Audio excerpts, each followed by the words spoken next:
Welcome back to my channel. दोस्तों, आज हम बात करने वाले हैं 2020 Hollywood thriller pause and love के बारे में। ये एक रियल स्टोरी बेस्ड मूवी है जिसके एक्चुअल अकाउंट्स के बारे में हम वीडियो के एंड में बात करेंगे। फिलहाल इस फिल्म के स्टोरी लाइन को जान लेते हैं। कहानी स्टार्ट होती है एक सिंगल मॉम स्टेसी के साथ। कुछ साल पहले ही उनके पति माइकल की मौत हो चुकी है और अभी वो अपनी 2 टीनेजर्स बेटियों के साथ रहती है। उनका ख्याल रखना, घर संभालना, साथ में ऑफिस, सब कुछ सिंगल हैंडेडली करती है स्टेसी। उनकी बड़ी बेटी एशली और छोटी बेटी ब्री दोनों ही उनकी जान है। उनके बगैर वो कुछ सोच ही नहीं सकती। मेरे पिता के एब्सेंस के कारण ही माँ बेटियों के बीच एक अनयूजुअल फ्रेंडशिप फॉर्म्ड हो चुकी है। लेकिन स्टेसी की लाइफ में कोई और भी दस्तक दे रहा था, उनका बॉस डेविड कैस्टर। डेविड और स्टेसी पिछले 1 साल से डेट कर रहे थे। उनके बीच प्यार है, अंडरस्टैंडिंग है। तो एक दिन डेविड स्टेसी को शादी के लिए प्रपोज कर ही लेता है। स्टेसी हाँ तो कर देती है, मगर उससे अपने बच्चों की टेंशन भी हो रही थी। पता नहीं वो लोग कैसे रिएक्ट करेंगे। उनकी ओपिनियन बहुत मैटर करता है स्टेसी के लिए। ब्री पहले से इस मैटर को लेकर ओके थी, बट एशली नहीं। उन्हें ये घर छोड़कर डेविड के घर जाकर रहना होगा। नई जगह, नया स्कूल, सब कुछ फिर से स्टार्ट करना होगा। वो अपने बॉयफ्रेंड से भी दूर हो जाएगी, जो वो नहीं चाहती थी। डेविड को तो वो ठीक तरह से जानती भी नहीं।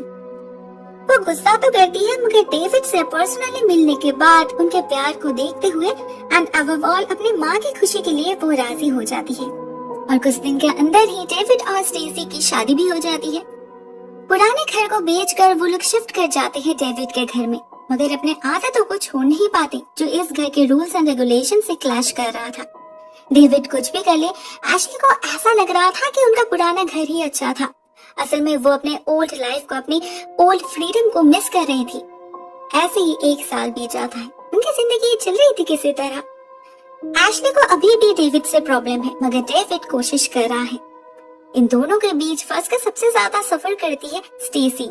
तो वो डिसाइड करती है कि कुछ दिनों के लिए उन्हें एक ब्रेक लेना चाहिए। वो और डेविड कहीं घूमने जाएंगे, अपने रिलेशनशिप को रिवाइव करने। डेविड तो बहुत खुश हो जाता है, मगर 2 टीनेजर्स लड़कियों को घर में ऐसे अकेला छोड़कर जाना उन्हें ठीक नहीं लग रहा था। स्टेसी उसे प्रॉमिस करती है कुछ नहीं होगा और निकल पड़ती है अपना वेकेशन एंजॉय करने। इधर घर में जिसका डर था वही हुआ। एशली अपने दोस्तों को बुलाकर पार्टी करने लगती है। पूरा घर तहस नहस कर देती है वो। और इन्हीं दोस्तों में से एक लड़के की नजर पड़ती है डेविड के गाड़ी के ऊपर। वो जिद करता है इसे चलाने की and as the result police उन पर फास्ट ड्राइविंग का चार्ज लगा देती है, पूरे $500 का। घर लौटने के बाद सब कुछ जानकर डेविड बहुत गुस्सा करते हैं एशली पर। चाहे से स्टेप फादर ही सही, लेकिन फादर तो है ना वो। अगर कोई एक्सीडेंट हो जाता तो, कोई घायल हो जाता तो। वो एशली को बहुत डांटते हैं, उसके इस रेकलेस लाइफस्टाइल को क्रिटिसाइज करते हैं। 1 हफ्ते के लिए उसका घर से बाहर जाना भी बंद कर देते हैं। इवन जब एशली इतना सब कुछ करने के बाद भी उन पर ही गुस्सा दिखाती है, तो डेविड उसके रूम का दरवाजा ही निकाल देते हैं। असल में उसे और ज्यादा गुस्सा आ रहा था स्टेसी के कारण। वो हमेशा एशली की साइड लेती है, उसकी गलतियों को कवर अप करने की कोशिश करती रहती है और विलेन बनाती है डेविड को। ऊपर से एशली की एटीट्यूड। डेविड के जैसे डिसिप्लिन्ड आदमी के लिए ये सब सहन से बाहर हो रहा था, फिर भी स्टेसी के खातिर वो हाल नहीं छोड़ते। लेकिन इसी बीच उसके पिता की मौत हो जाती है और वो इमोशनली कंप्लीटली टूट पड़ते हैं। रोज रोज के झगड़े से तंग आकर ड्रिंकिंग हैबिट बना लेते हैं डेविड। एक दिन स्टेसी उसे मना करने जाती है तो दोनों में बहस शुरू हो जाती है और एशली घर छोड़कर निकल जाती है।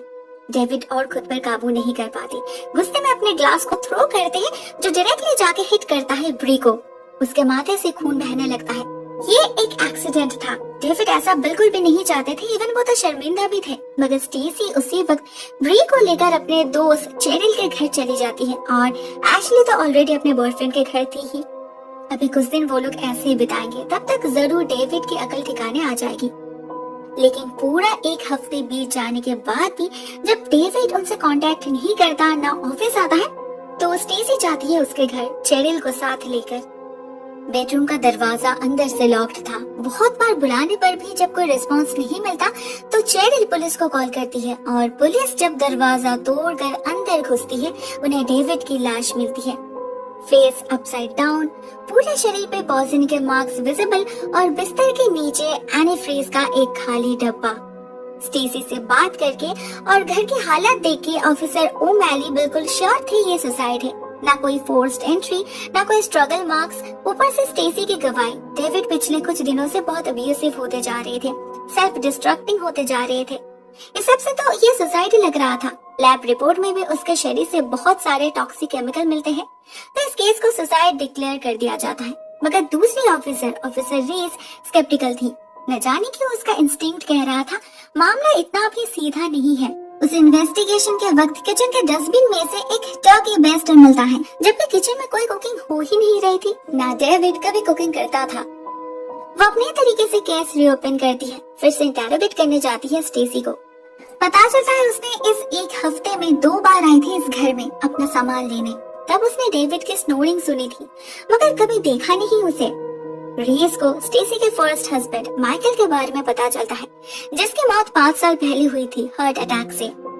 रीस का शक और ज्यादा गहरा हो जाता है जब उसे पता चलता है माइकल एक परफेक्टली हेल्दी बंदा था, उसे ऐसे अचानक हार्ट अटैक कैसे आ गया। ऊपर से स्टेसी ने उसका ऑटोप्सी भी नहीं करवाई थी रिलीजियस एक्सक्यूज देकर, जबकि रीस को उसमें कुछ भी रिलीजियस नहीं लगी। वो कोर्ट से ऑर्डर लेकर माइकल की बॉडी ऑटोप्सी के लिए भेजती है और चेरिल को बुलाती है इंटेरोगेशन के लिए। चेरिल बताती है माइकल और स्टेसी का रिश्ता बिल्कुल भी ठीक नहीं था। अगर उसकी मौत नहीं होती तो शायद वो लोग डिवोर्स ले लेते। स्टेसी को शक है उसका कोई अफेयर चल रहा था। बातों बातों में गलती से उसके मुंह से कुछ बातें निकल जाती है, जिससे रीस को शक होता है। माइकल अपनी छोटी बेटी को ज्यादा प्यार करती थी। एशली से उसका कोई बॉन्डिंग ही नहीं था। वो तो जेलस थी, मगर उसके मौत से एशली ही ज्यादा अफेक्टेड हुई थी। सहम से गई थी वो, ठीक इस बार की ही तरह। और तो और 2 बार ही वो ही थी अकेले माइकल और डेविड के साथ। मगर एशली तो मार्क के घर में थी ना, उसके पूरे फैमिली ने स्टेटमेंट दिया है। तब रीस को पता चलता है एक दिन जब स्टेसी डेविड के घर के सामने से गुजर रही थी, उसने एशली को निकलते हुए देखा था उस घर से। चेरिल से शेयर भी किया था इस बात को, मगर पुलिस को बताने से मना किया था, जो चेरिल ने गलती से कर दिया। नेक्स्ट डे ही रीस को माइकल के ऑटोप्सी रिपोर्ट मिल जाती है। उसके पेट में भी वही केमिकल मिला है जो डेविड के पेट में था, दी एनीफ्रेज। मतलब रीस का शक बिल्कुल सही था। ना माइकल की मौत नेचुरल थी, ना डेविड ने सुसाइड की। दोनों को ही खून किया गया था, मगर किसने खून किया इन दोनों को? दूसरी तरफ हम घर में एशली और स्टेसी को बात करते हुए देखते हैं। पता चलता है एशली सच में ही कुछ देर के लिए मार्क के घर में अकेली थी, जब वो लोग किसी बर्थडे पार्टी अटेंड करने गए थे। अब इस 6 घंटे में उसने क्या किया, ओनली गॉड नोज। स्टेसी उसे इस बात को पुलिस को बताने से मना करती है, और जब पुलिस उससे पूछती है वो भी इनकार करती है। कहती है चेरिल ने गलत कहा है, उसने ऐसा कुछ भी नहीं कहा। उसके बिहेवियर से रीस और उसके बॉस दोनों को ही शक होता है। शायद एशली है इस सब के पीछे, मगर स्टेसी अपने बेटी को बचाने की कोशिश कर रही है, लेकिन पक्के सबूत के बिना वो कुछ नहीं कर सकते थे। इसके 2 दिन बाद ही एशली का 18th बर्थडे था। बच्चों का मूड ठीक करने के लिए स्टेसी घर में पार्टी अरेंज करती है और खुद अपने हाथों से एक ड्रिंक बनाकर एशली को देती है, उसके एडल्टहुड सेलिब्रेट करने के लिए। वो एक दूसरे के बेस्ट फ्रेंड जो थे, लेकिन शायद ड्रिंक कुछ ज्यादा ही स्ट्रॉन्ग था। इसे पीते ही एशली की तबीयत खराब हो जाती है और वो जाकर सो जाती है, और यहीं से ये कहानी एक नया मोड़ ले लेती है। नेक्स्ट मॉर्निंग जब ब्री उसे बुलाने जाती है तो उसे एशली का पर्स नहीं मिल रहा था। स्टेसी को इमीडिएटली हॉस्पिटलाइज किया जाता है और पता चलता है उसने कल रात अल्कोहल के साथ पिल्स लेकर सुसाइड अटेम्प्ट किया है। एक सुसाइड नोट भी छोड़ा है उसने अपने माँ के लिए, जो बेसिकली कन्फेशन लेटर है। इसमें उसने एडमिट कर लिया है कि उसने ही माइकल को मारा था। डेविड का खून भी उसी ने किया, उनके ड्रिंक्स में एनीफ्रेज मिलाकर। अभी वो और इस बोझ के साथ जी नहीं सकती, इसीलिए सुसाइड कर रही है।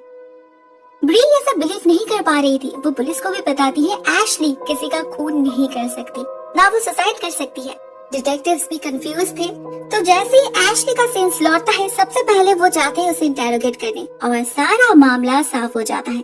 एशली बताती है उसने कोई पिल नहीं लिया, ना कोई नोट छोड़ा है। लास्ट जो उसे याद है वो है उसके माँ का बनाया हुआ ड्रिंक। उसके बाद तो वो सो गई थी। रीज जब इस लेटर को ध्यान से पढ़ती है, उसे एनी फ्री वर्ड देखकर शक होता है। एक्चुअल में इसका सही स्पेलिंग होता है एनी फ्रीज। इसे मिसप्रोनाउंस तो एक ही व्यक्ति करता है, स्टेसी। इंटेरोगेशन के वक्त भी वो बार बार एनी फ्रीज को एनी फ्री कह रही थी। इस लेटर में भी वही लिखा है। रीज को और कोई शक नहीं रहता। ये नोट एशली ने नहीं, स्टेसी ने लिखा है, और उसने ये एशली के ड्रिंक में सेडेटिव्स मिलाकर उसे मारने की कोशिश भी की है। केस की ट्रायल शुरू होती है और धीरे धीरे सच्चाई सबके सामने आ जाती है। असलियत ये है कि स्टेसी एक खूनी है। 5 साल पहले उसने अपने फर्स्ट हस्बैंड माइकल के ड्रिंक में यही एनीफ्रेज मिलाकर खून किया था, सिर्फ एक बेबुनियाद शक के कारण। और डेविड को मारा क्योंकि उनके बीच झगड़ा होने लगा था। पहली बार तो ये हार्ट अटैक के नाम से बच गई थी, किसी ने उस पर शक भी नहीं किया था। मगर दूसरी बार जब वो सेम सिचुएशन में फंसी तो सेम एक्सक्यूज अप्लाई नहीं कर सकती थी, इसीलिए इस वाले खून को उसने सुसाइड बना दिया। असल में जब वो सेकंड टाइम सामान लेने इस घर में आई थी, उसी दिन उसने ड्रंक डेविड को टर्की बेस्टर से फोर्सफुली ये केमिकल पिलाया। टर्की बेस्टर एक ड्रॉपर जैसी चीज होती है, मगर बहुत बड़ी। इसी से स्टेसी ने मार डाला डेविड को, जिससे उसके लाइफ में और कोई प्रॉब्लम ना रहे।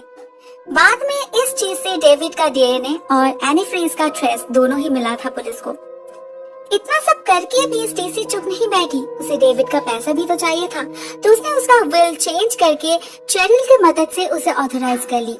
चेरिल को उसके करतूतों के बारे में कुछ भी पता नहीं था। स्टेसी ने तो उसे इमोशनली ब्लैकमेल किया। सब कुछ बिल्कुल प्लान वाइज ही चल रहा था। वो लोग बहुत जल्द सब कुछ बेच कर यहाँ से जाने वाले थे, मगर बीच में पुलिस का शक देखकर स्टेसी टेंशन में पड़ गई। सारा दोष एशली पर डालने की कोशिश की और फिर उसे मारने की भी कोशिश की, अपनी सेफ्टी बरकरार रखने के लिए, जिसे किसी को कभी सच का पता ही ना चले। थैंक्स टू द डिटेक्टिव्स उसका प्लान सक्सेसफुल नहीं हुआ। ट्रायल के वक्त भी स्टेसी का लॉयर एशली को फंसाने की कोशिश करता रहा, उसे उल्टे सीधे सवालों से कंफ्यूज करता रहा, मगर आखिरकार उसकी इनोसेंस साबित हो ही गई। स्टेसी का एक्स्ट्रा कंपोज्ड बिहेवियर, उसकी कैलकुलेटिव एंड मैनिपुलेटिव नेचर साफ साफ जाहिर कर रहा था कि वो एक पैथोलॉजिकल लायर है, मेंटली सिक है। वो खुद जज तक हैरान हो चुके थे इस केस से। एक माँ ऐसे कैसे कर सकती है? ऐसे उठते कभी किसी की पत्नी या फिर माँ या फिर दोस्त नहीं होते। ये तो सिर्फ यूज करते हैं सभी को, सिर्फ अपने लिए जीते हैं, अपने आप को बचाने के लिए किसी भी हद तक जा सकते हैं। स्टेसी ने चेरिल का यूज बहुत ही चालाकी से किया। उसे एशली के बारे में झूठ कहा, वो भी इतनी कन्विंसिंग वे में कि उसने बिलीव कर लिया। स्टेसी को पता था इंटेरोगेशन में वो ये बात पुलिस को जरूर बताएगी और उनका शक एशली पर आ जाएगा। बहुत अच्छा प्लान किया था उसने, मगर लास्ट तक बच नहीं पाई। स्टेसी को पूरे 51 इयर्स के लिए जेल हुआ, लेकिन उसने कभी भी अपनी जुर्म कबूल नहीं की, हमेशा अपने आप को इनोसेंट ही कहता रहा। इस सब में ब्री सबसे ज्यादा कंफ्यूजिंग सिचुएशन में फंस गई थी। उसे सच्चाई दिख रही थी, मगर माँ तो माँ होती है, कोई अपने माँ पर शक कैसे कर सकता है? फाइनली अनफॉर्चुनेटली जैसे जैसे केस आगे बढ़ता गया, उसके लिए सारी चीजें क्लियर होती गई और ब्री ने अपने दीदी का साथ दिया। वो लोग अभी भी एक साथ ही है। दोस्तों, ये कहानी यहीं पर एंड हो जाती है। रियलिटी में भी ऑलमोस्ट यही सब कुछ हुआ था, इसीलिए मैं डिटेल्स में और नहीं जा रही। इन 2007 स्टेसी कैस्टर को अरेस्ट किया गया था, इंटेंशनली अपने बेटी एशली को पॉइजन करने के जुर्म में। उसने एशली को अल्कोहल में crushed sleeping pills, fruit juice और स्प्राइट मिलाकर पिलाया था, क्योंकि उसे डर था एशली के रहते वो डेविड के खून को कवर अप नहीं कर पाएगी, जो उसने 2005 में किया था एनीफ्रेज खिलाकर। इस केस के चलते ही उसके प्रीवियस क्राइम के बारे में भी पुलिस को पता चला, जो है उसके फर्स्ट हस्बैंड माइकल वॉलिस का खून इन 2000। इस लेडी के हैरान कर देने वाले करतूतों को देखकर इसे ब्लैक विडो नाम दिया गया। उसे 51 इयर्स की सजा मिली थी, जो उसके लिए एक लाइफ सेंटेंस था, और जेल में रहते वक्त ही 2016 में उसकी मौत हो गई हार्ट अटैक से। एशली जो अपनी माँ को अपनी बेस्ट फ्रेंड मानती थी, वो अभी भी उनसे नफरत करती है, सिर्फ नफरत। स्पेशली उसने कभी अपनी जुर्म कबूल नहीं की, इस बात से सभी नाराज थे और हैरान भी। कितनी शॉकिंग स्टोरी है ना? यकीन नहीं होता ये रियल है, बट अनफॉर्चुनेटली इट इज। मुझे तो ये कहानी बहुत इंटरेस्टिंग लगी। आपको वीडियो कैसे लगी? Write down in the comment section. आज के लिए बस इतना ही दोस्तों। Thank you so much for watching this video. बहुत जल्द मिलते हैं किसी और नए वीडियो के साथ। तब तक के लिए टेक केयर।